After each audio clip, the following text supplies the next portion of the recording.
ہمیں وہ دے دیں۔ صدیق اکبر گئے تو معبد نے کہا، وہ معبد، محبت ادھر میری جانب توجہ رکھیے گا، محبت سے کہیے سبحان اللہ۔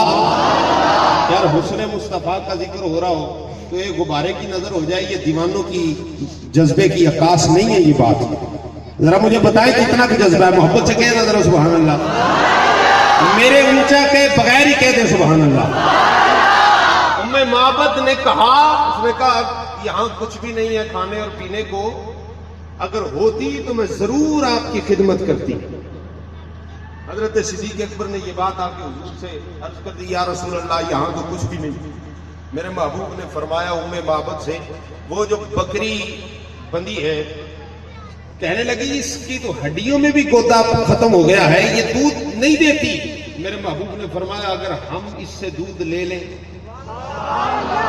اگر ہم دودھ لے لیں، روایت بڑی طویل ہے، اگر ہم، میں نے اختصار کے ساتھ ایک ہی بات کہنی ہے، وہ دو جملے حضرت یہ معبد کے صرف دو جملے جو میرے محبوب کے حسن کی ایک بڑی اعلیٰ مثال بیان کرتے ہیں، اور اس کے بعد بات سمیٹ رہا ہوں۔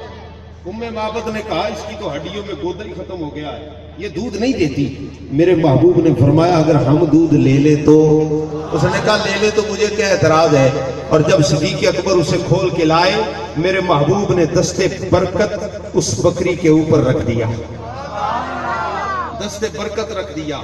کسی کی بڑی سچی بکری بھی ہو نا، 2-4 کلو سے زیادہ دودھ نہیں دیتی، بلکہ ایک مقابلے کی وہ احوال میں نے دیکھا ہے کہ ایک بکری نے 25 کلو دودھ دیا، بڑا دودھ ہے 25 کلو، تو بڑی اعلیٰ نسل کی ہو، بڑی پلی بڑی ہو اور بڑی سیوا کی ہو، بڑا دودھ روک کے دہا جائے تو کہیں 25 کلو جا کے نکلے گا۔